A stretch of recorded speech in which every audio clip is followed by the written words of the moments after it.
What is going on, everyone? I hope you are all having a fantastic day. So I've spent a lot of time on this channel reviewing many of the most popular fintech banks, and more importantly, throwing a lot of shade at a lot of the larger national and traditional banks like Wells Fargo. But today I thought we would take a look at a company that is doing a fantastic job at transitioning into the modern world of banking, which brings us to today's viewer request on Capital One's 360 banking services. This account does an amazing job of blending the advantages of a brick and mortar bank with the modern features of a fintech bank that we have all come to know and love. So if you want a full review of everything that Capital One 360 has to offer and how it compares to the many other banks that we've looked at on this channel, then be sure to stick around to the end. If you do get value out of today's content, then make sure you hit the like button, subscribe to the channel, and share this with someone who you think could get value out of this content as well, and let's jump right into it.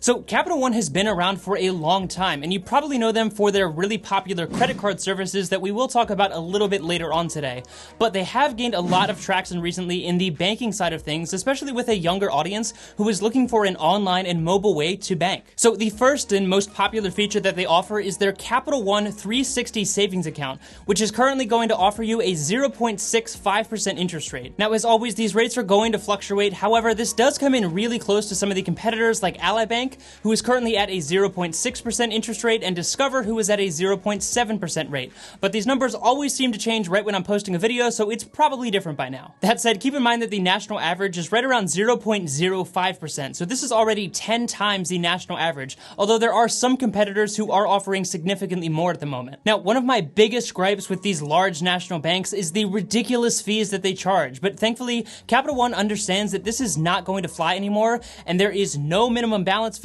no minimum deposit, no monthly maintenance fees, or really anything like that. However, they are still going to charge the mortal enemy and crown jewel of all fees, and that is the overdraft fee. Now, currently, Capital One's overdraft fee is $35 per overdraft, which is just as bad as you-know-who. However, you are able to opt out of this, and it actually is an opt-in system for this overdraft service. So basically what this means is you can go into the app on your phone, turn on the overdraft service, and if you go and spend money and your checking account does not have enough money in there, then Capital One will do you the courtesy of pulling that money from your savings account in order to cover that transaction. And I'm sure this is extremely difficult for them, and in exchange for that lovely service, they will charge you $35. But if you don't want this, or you keep a close eye on your checking and savings account balances, and you never have really had an issue with overdraft fees, then you absolutely do not need to opt into this service. Instead, if you go to make a transaction in that situation and you don't have enough money in your checking account, then this transaction will simply be declined. So that is a bit of a saving grace if you ask me, but if you are going to get this account, then I would definitely not opt into this ridiculous overdraft system. Now, speaking of the checking services, they're also going to have no minimum balance on your checking account,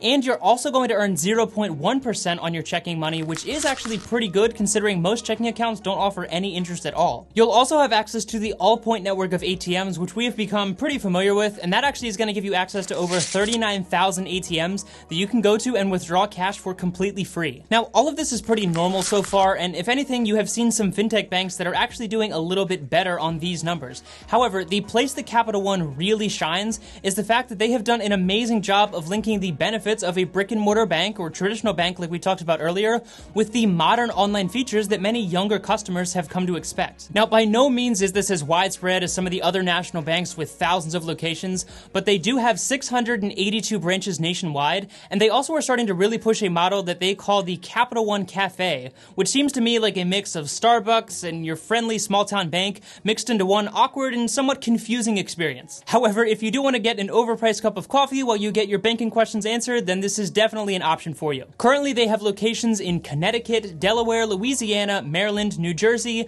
New York, Texas, Virginia, and Washington, D.C. So basically, if you live on the west coast of the US, you're kind of out of luck. Alright, so outside of these checking and savings features, you are also going to have access to CDs or certificate of deposits, which we have seen from some competitors like Ally Bank and Discover Bank. Currently, their 1-year CD offers 0.3%, their 3-year CD offers 0.5%, and their 5-year CD offers 0.6%, and all of these have no minimum deposit requirement, which is always a huge plus. Now, these rates are decent for a CD, however, it is important to note, and you may have noticed this yourself, that the rates that are on these CDs currently are actually lower than what the savings account rate is. So this doesn't really make a whole lot of sense, since you'd actually be better off keeping that money in your savings account, and you would have immediate immediate access to it just by transferring that money to your checking account. However, as rates continue to fluctuate, as they always do in the future, then this is definitely something to keep an eye on down the road, and at least they have this feature if you do want to take advantage of it. Alright, so now let's enter the question that I'm sure many of you were wondering, and the question that I was wondering when I started researching this video, and that is the mobile platform for Capital One actually that good? We have seen countless tech companies step into this fintech industry and absolutely crush it in the design and ease of use of their mobile platforms, and honestly, this has had a lot of the older banking platforms looking sluggish and outdated. However, Capital One has clearly spent a lot of time and money developing their mobile platform because it is pretty good if you ask me, and it currently has 5 stars with over 2.1 million reviews on the iOS App Store alone. You're able to monitor your spending, get updates on your credit score, and even integrate and input your own Capital One credit cards and other credit cards if you do take advantage of those services. As I mentioned earlier, Capital One offers a number of credit cards that are pretty well known, including the Capital One Quicksilver card, which I am a huge fan of, as well as the Capital One Saver and Venture cards, which I'm sure you have seen advertisements for at one point or another. Now, you're able to contact customer support 7 days per week right through the app, which is fantastic, but you can also get a live chat with someone simply by logging into the computer online into your account, and then you can chat with someone right there, and you can even get customer support through their Twitter account, so there's definitely a lot of options 7 days per week. Now, I wouldn't say their customer support is quite as good as Discover, which you all know I absolutely love and is the holy grail of customer support.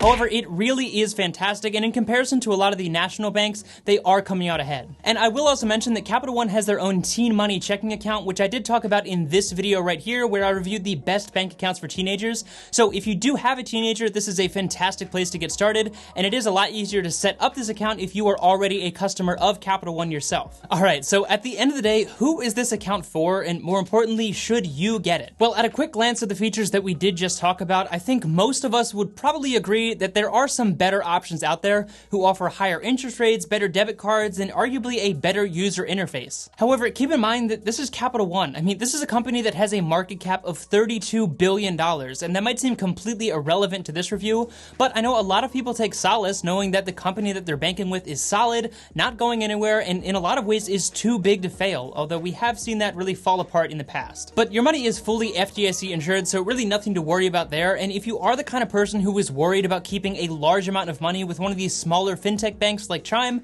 then Capital One is definitely a great option that you might want to look into, and if you do already use their credit card services, then this might be a no-brainer. However, as a younger individual who has grown up in a world of modern fintech banks, I personally am still going to stick with my favorite, which is SoFi. Say what you will about Capital One and how big they are, but SoFi lets me spend, save, borrow, invest, and more, and all of this is tied up really nicely under one neat and easy-to-use platform with significantly more FDIC insurance than what Capital One offers. So I personally don't think Capital One would be my recommendation for my situation. However, if you like being with a large, well-established bank and use their credit card services, and you value the other platforms that they offer under Capital One, then this is definitely something that you would want to check out. As always, I advocate that you try a few different banks, and in this case, it wouldn't hurt to give Capital One a shot and try out SoFi that I just talked about. And also, if you do want to give SoFi a shot, there is a link down in the description that'll give you $50 for free. So even if you decide that you want to stick with Capital One after trying both of them out, then you can just close up this account and you just earned yourself $50 for a little bit of effort. And on top of that, you'll also have the peace of mind knowing that you are using the best banking platform for you and your financial goals. So let me know what you think of the Capital One 360 account down in the comment section below, and what other accounts you'd like to see me review in the future.